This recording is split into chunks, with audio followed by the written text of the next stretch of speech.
Welcome to this edition of Backstage Pass with Lia Chang. I'm your host, Lia Chang.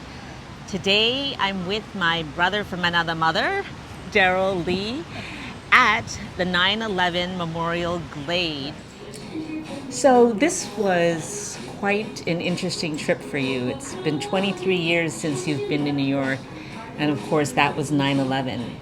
And today you visited the 9/11 Memorial Museum. I'd like to hear what your thoughts were as you walked into the neighborhood, into the area 23 years later. 23 years later. So as we were approaching the Freedom Tower that you can see, one of the things that I remember, one of the streets was where Tower 7 had collapsed and it was blocked. And I have a picture of that. That was a picture that I took because our mission or our assignment was to get to West Street and now I can't recall. Liberty, West and Liberty. But you couldn't get there in a straight line because of all the debris that had fallen. So we had to divert, and we're walking 4 blocks one way, another 4 blocks another, and so this roundabout just to get to West and Liberty. Memory, what sparked it, looking back in the pictures and then seeing what it looks like today. It sparked the memories that I had from then, what it looked like. We are here at West and Liberty. This was one of the sites of our medical team. We were underneath a walkway bridge over here. And one of the things that we saw every day was this. I took this picture underneath there during the first day that I was here, second day. So I was part of the DMAT team with the United States Public Health Service.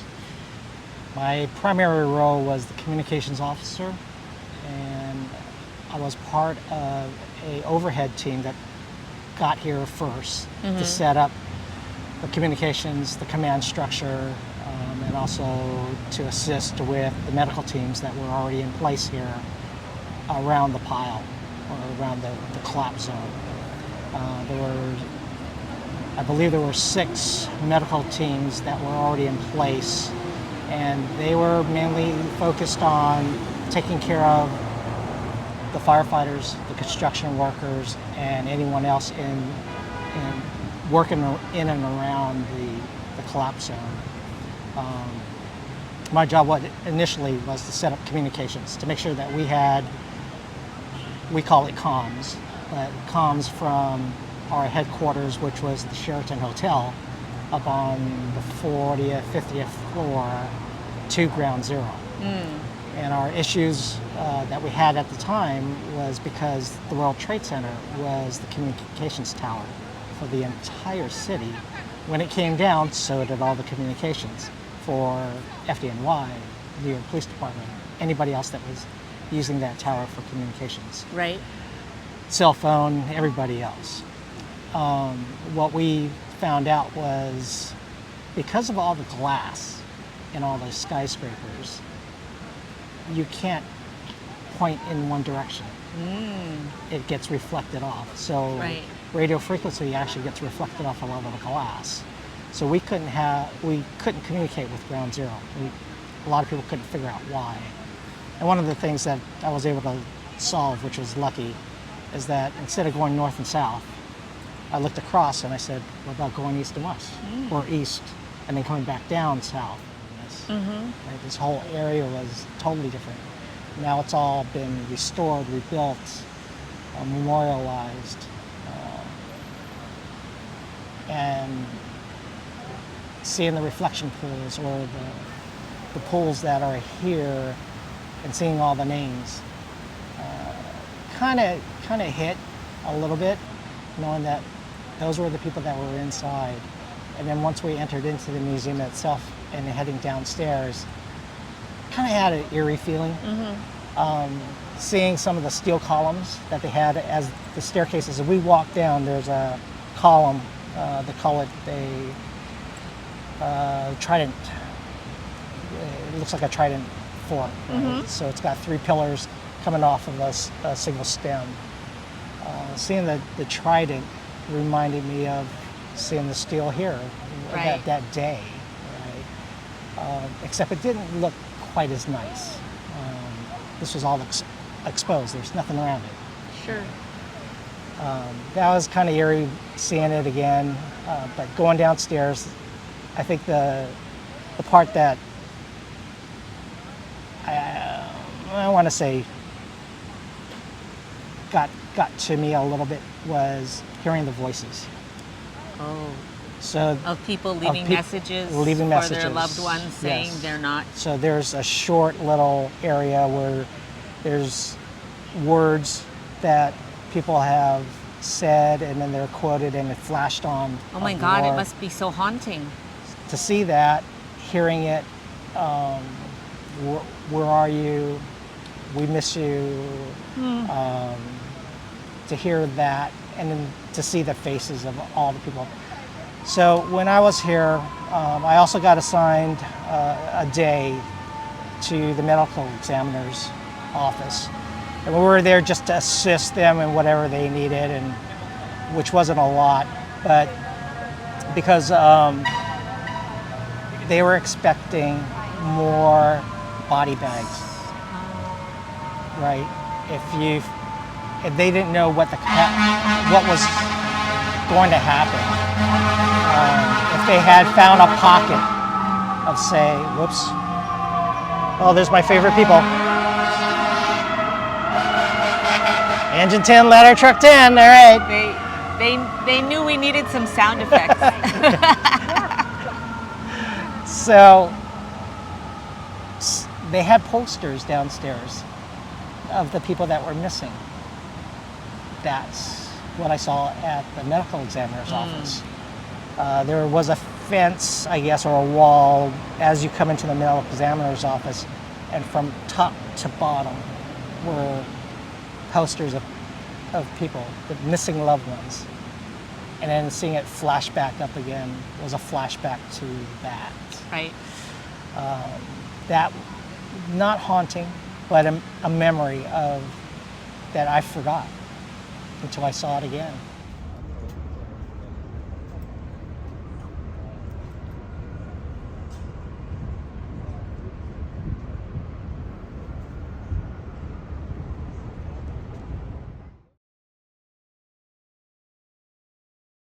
And I knew that they were planning to have a memorial grove or some sort of memorial for the responders. Now you got to remember, this is 23 years today, but it took this long, right? So this grove, the 911 Memorial Glade grove, was built back in finished and dedicated in 2019. So almost 5 years ago. Right. So we're standing here on an area that they put aside for today, about 3,200 responders that have died. So there is a 9/11 compensation fund that Congress finally passed to where it is now. It's 90 years. It won't expire for 90 years. In the short term after 9/11 happened, a lot of the responders who died within the first couple of years, their families never got to see any of that money. Wow. That helped them through their medical bills. Eventually, Congress passed a bill to help fund the responders, but they only had like a 5-year window in it. And then they got extended for another 5. So I was thinking of the name of the person, John Stewart, who was one of the advocates for all the responders. And there were other advocates as well that were lobbying Congress to help support and fund this Right. forever. 90 years is a long time. but that will cover all the responders that were here. I'm 64. 90 years, I won't be around. But if something happens, at least it'll be covered under the Compensation Act. Right. So in a sense, that's good for anybody else who's ill. There's somewhere about 29,000 other people that are in the 911 surveillance program and under some sort of medical care or at least surveillance for cancer. And if anybody gets sick, that compensation fund is to help support the person's medical bills. And so in that sense, it's good, but unfortunately, if you get hit with cancer from this event, it's probably going to be not a good outcome. Right. So I'm very lucky. Yes, you are. Knock on granite. But 23 years later, I've surveilled my own health, gotten x-rays every 10 years. I so far have been very lucky. I haven't developed any lung issues, cancers, or anything else. Things that I see in this memorial has been repurposed, right? So some of the steel's been melted to reflect either the words or some sort of monument, or inside there's a couple of other things that they redid and melted back into doing something else. This is the same thing that they have done here to match up the granite stones and put it together. They melted steel in between it as a joint. Oh. So this steel, the metal that you see here, is all melted steel from the World Trade Center. And you know, there's a lots of fire departments that have gotten pieces of the I-beam or the steel, and that's their 911. That's a 911 in their firehouses. Firehouses, their headquarters. So the steel has been passed around, but this, you know, to see it up close and to touch it.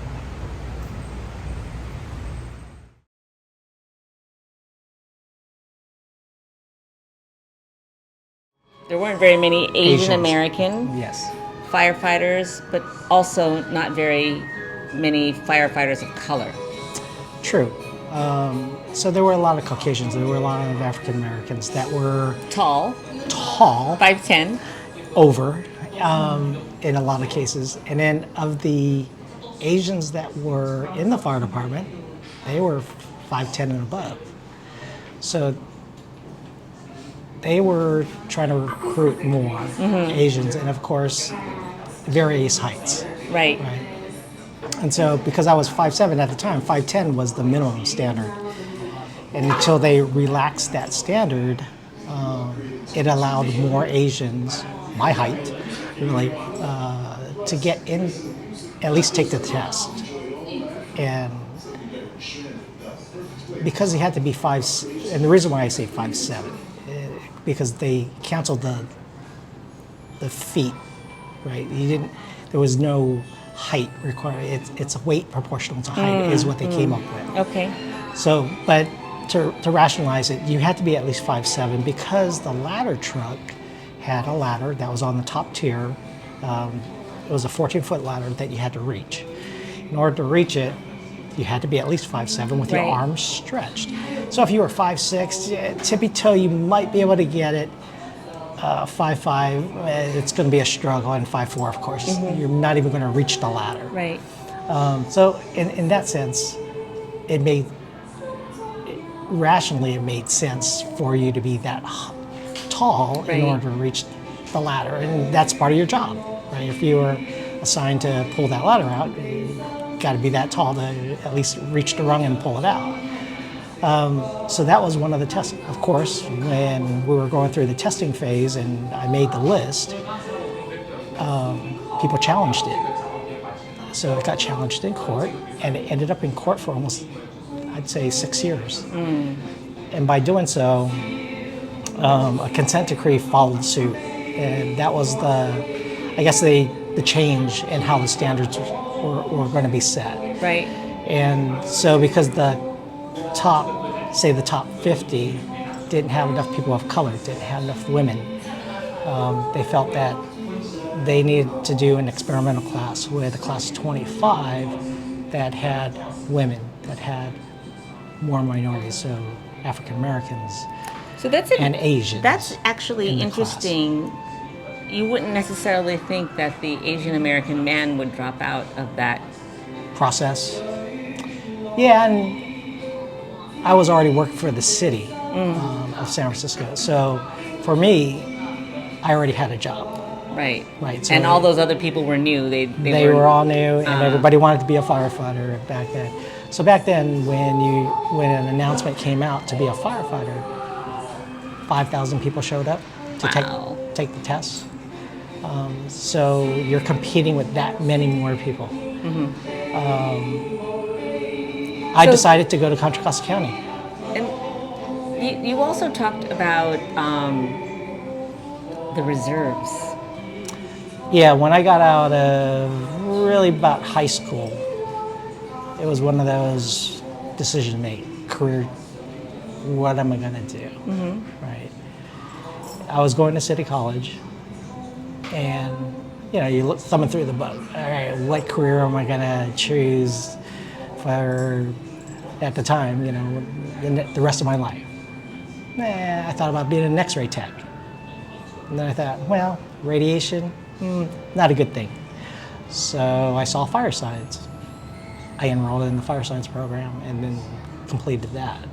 So that started the career. And then I joined the fire reserves, which gave me an A leg edge. up. An edge, right? So everybody's got to have some sort of edge or something to make them better than the other person. That was one of my ways to make myself better than the other person. Because It's like extra credit. it's extra credit, but I wasn't very tall, for one, and I didn't weigh a lot. So I had to build the strength, see what I needed to do to get better at that job and all the job descriptions that a firefighter would have to Right. handle. So I was a reserve for probably about a good 2 or 3 years. And then a test came up in Contra Costa, and they were looking for firefighter paramedics. Having a paramedic license at the time really gave me that extra edge, right? So another feather in the cap, so to speak, but another part of that resume building besides being a fire reserve. So the fire reserve was a background. Having a paramedic license gave me one better than somebody else. So what year did you finally become a firefighter? April of 1984. And how many Asian American firefighters were in any of the Northern California firehouses? I couldn't tell you off the top of my head how many, but not a lot. So big cities, Oakland and San Francisco, maybe San Jose, had Asians, but we're not talking over 50. You reached your goal of being in the fire department. Did you face discrimination at that time? There were parts. Yes. So the discrimination part was really about size, because I wasn't very tall. But what helped was that another gentleman that I got hired with, another firefighter, we were both the same size. Okay. We're both 5'7". Okay. He weighed a little bit more than I did, but I was probably 128 pounds when I Wow. got hired, so I was 10 pounds more than when I started. 128 pounds soaking So wet. soaking it wet. And to hold on to the hose, right, they were pushing out 120 pounds per square inch. Oh my. So there's only an 8-pound difference, which wasn't a lot. And one of the things, not that it's discriminatory, but my captain said, you need to gain some weight. Start eating Well, some that's just like fat. boxing or wrestling, right? There's a So- weight requirement. There's a weight requirement, and there's a reason for it, because you have to counteract the pressures that you're facing. So I started building both muscle and gaining some weight. So once you got into the fire department, what was your path? Like what different as in terms of being Rank structure. rank structure? You know, like one of the things you talked about yesterday was when you were in retirement and then you're not with the same people and things like that. So Starting out as a firefighter paramedic, one of the things that you're always a student. You're always, they're always training you, right? So there's never a day that you're not training in some form, fashion, whether it's looking at equipment, knowing where equipment is, or going, for me, being a paramedic, going through continuing education, right? So always learning about... that they pay for. That they pay for, correct. So learning about the heart, the lungs, the gastrointestinal, right? So metabolic changes in the body, those kinds of things. Okay. Reading EKGs. So we constantly drilled on those things and starting IVs, right? Because I was on the ambulance. So we did a lot of care en route. Right. And so you want to keep your skills up.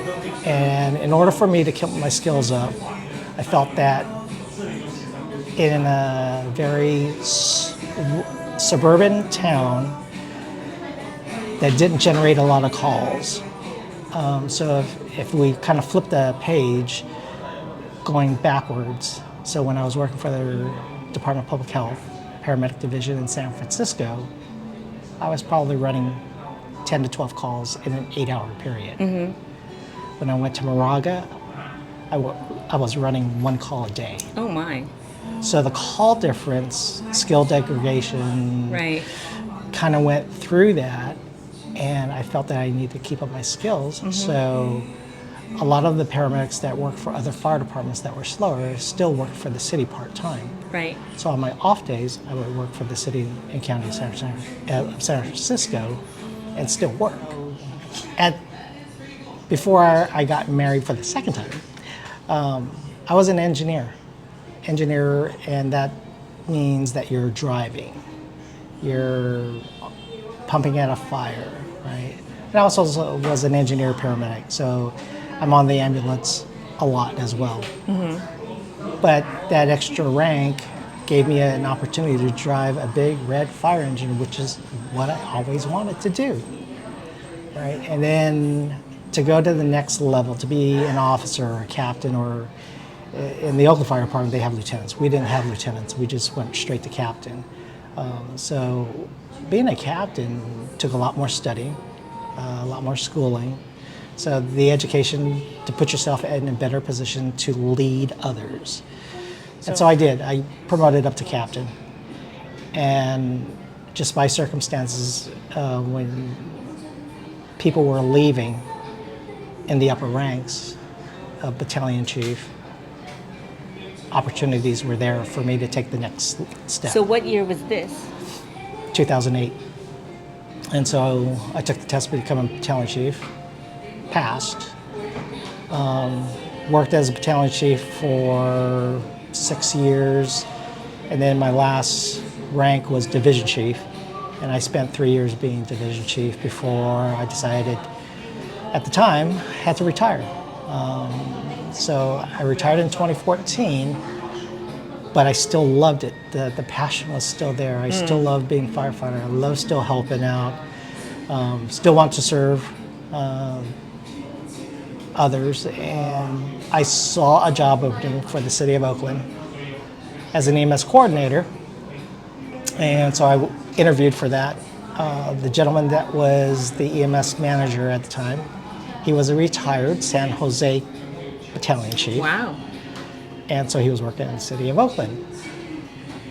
And once I told him my credentials, what I was doing, he said, "When can you start?" And so I got They've hired. been waiting for you all their lives. So I got hired for Oakland Fire Department, and I'm still there today. Okay. So I'm still continuing to serve, but in a different capacity, more of an admin.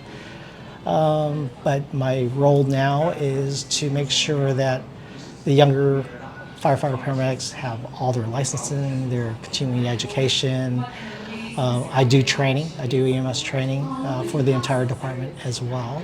And right now I'm taking care of logistics, supplies, controlled substance, and a bunch of other things. So, in a nutshell, all the experience that I've built over the last 30 years prepared me for the job, but also to step into a role that I didn't need to be trained on. Okay. What would you say to your grammar school age self after 40 years of being in the fire service? Pick another career.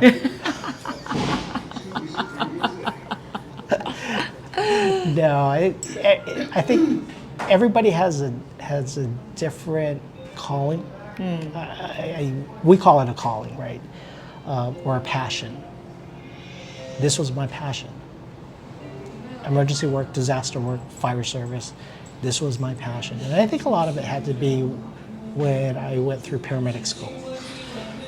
Was that feeling that every day you're doing something to help somebody else who's having a worst day of their life, right? Absolutely. And the fire service is doing the same thing. We respond to calls, and you're helping somebody who's calling 911, right? Who's having the worst crisis at that moment. And there is no other service that will respond in a timely fashion for us in Oakland Fire. It's less than 5 minutes to get to your house and to solve whatever issue or crisis that you're having. On the flip side of that, you get a medical service. Within 10 or 15 minutes, you get an ambulance that will treat you. There's no doctors that are doing that today. There's no docs that are making house calls that can get to your house in 15 minutes or less. Right. The fire service has become a catch-all The de facto. for all hazards, all emergencies. And when somebody's in crisis, or somebody's having a medical emergency, or somebody just needs help getting off the floor, they're calling 911 and the fire department is showing up. Well, thank you for your service. Thank you very much. And thank you for being my big brother. Oh, it's so wonderful. Thank you.